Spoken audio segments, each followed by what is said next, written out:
I'm Jim Hummel, and welcome back to our weekly segment. We call it Reporters Rewind. Welcome in Ian Donnis, my colleague. Good to be with you, Jim. I was going to say welcome in, but maybe you should be welcoming me in because this is your studio. That's fair, and we're happy to have you here. I appreciate it. We're all under one big roof. We've had a lot to get to this week. Late Wednesday, we had breaking news. Brown University has reached a settlement with the Trump administration. Interesting that they're going to commit $50 million over the next 10 years to workforce development. In return, the Trump administration is going to free up $50 million, so it looks like a wash. But the thing that's interesting to me is, unlike Columbia, there are really few conditions on this. Yeah, I think we see both sides declaring victory. President Trump's education secretary, Linda McMahon, says the agreement reverses decades of woke capture at Brown University, which is a pretty liberal institution. Brown President Christina Paxson says academic freedom remains unfettered on College Hill. For me, one of the big takeaways is how even though Rhode Island is a decidedly blue state in presidential elections, this shows how the Trump administration is reaching in even into some of the most bluest of blue states. I also think kudos to the administration. You remember they navigated the whole protests after the Hamas bombing back a year and a half ago, October 7th, that they were able to reach an agreement with the students to get them off the green. It seemed like there was a lot of negotiation going on behind the scenes in this, too. Yes, and President Paxson seems pretty savvy. She has kept a relatively low media profile in comparison to some of her peers at other universities, including Columbia and Harvard. But I think there's a method to her approach, and the fact that Brown's not paying any money to the federal government, I think, reflects that. Ian, you had a great scoop this week about the Helena Foulkes campaign. They've brought in a heavy hitter to run it. Yes, if we wanted to go with an all-alliterative headline, we could say hires hired to hype Helena. This is Eric Hires, who ran winning campaigns for David Cicilline for Congress in 2010 and 2012, and for Gina Raimondo, the first woman governor of Rhode Island, in 2014. He's also run winning elections in red states like Montana and Kentucky. So I think Foulkes is putting together a pretty strong campaign, although she has yet to formally announce. Let me ask you, Jim, second quarter finance reports show that she has more than twice as much money on hand as Governor McKee. She has more than $2 million. That's not the whole ballgame, but that's pretty significant, right? Raised more than $600,000 in the quarter. The governor has a little under $900,000, raised about $200,000, and he said, look, some of that came in the back end. They're going to really start, we're a year out from the primary of 13 months, but she is formidable. I think her mistake, as we both know, 4 years ago was she didn't start spending that money soon enough. So I would think, I don't know if the announcement's going to come soon, but maybe after the first of the year, start kind of reintroducing herself on the airwaves. Speaking of that, is she making a mistake by not sitting down now with reporters like me and you and our colleagues at other organizations? They still kind of have her under wraps. Yeah, I don't know that it's a mistake at this point. Look, Eric Hires is going to kind of drive the boat here, and if he thinks it's good for his candidate to be sitting down with us, you will see that soon.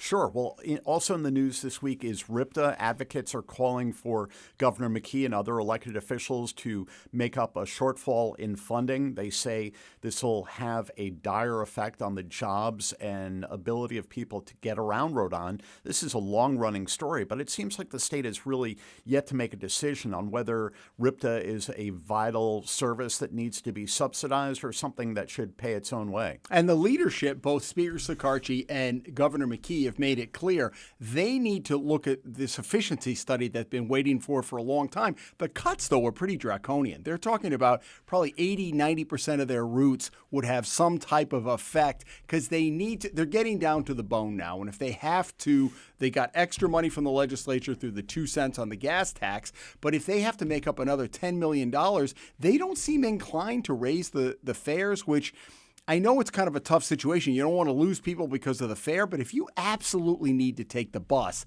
and your job is contingent on it, which a lot of people have said, what's an extra 50-75 cents? And that could raise a lot of revenue. Yeah, and during the close of the legislature, Providence Senator Sam Zurier made an effort to redirect some money from the State Department of Transportation, which has more money than Midas, to RIPTA, but that was shot down pretty quickly.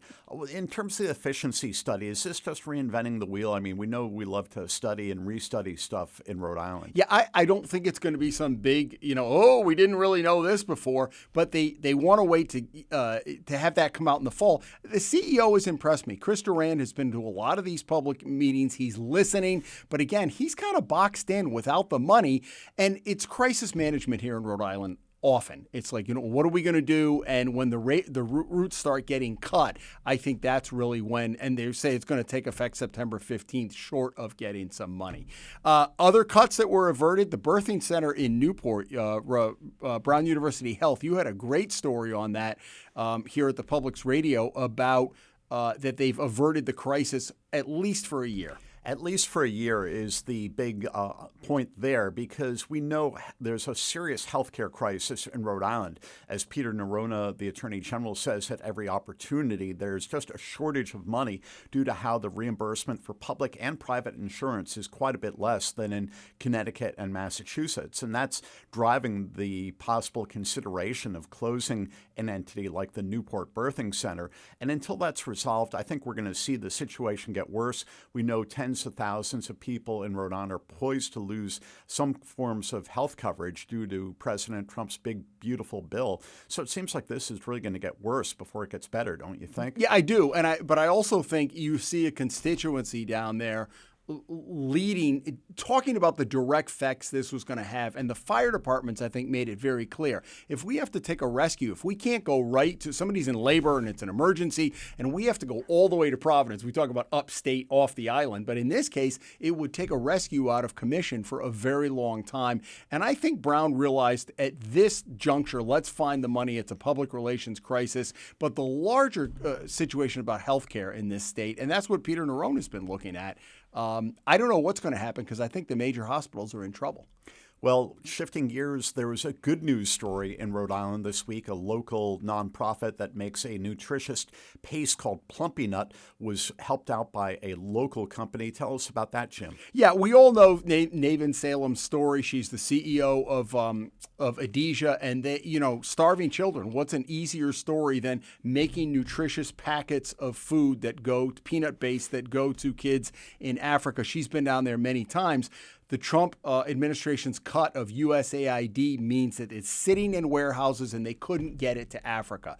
So Ocean State Job Lot, which is a neighbor down at Quonset Point, which is where Adesia is based, and World Vision are going to help get this to a port and eventually fly over to Africa. The larger story is Secretary of State Marco Rubio said, we're not cutting, we're not holding up, but they haven't been able to get the inventory because there's a snag in Washington. So I think that's where we need to see what happens in the future.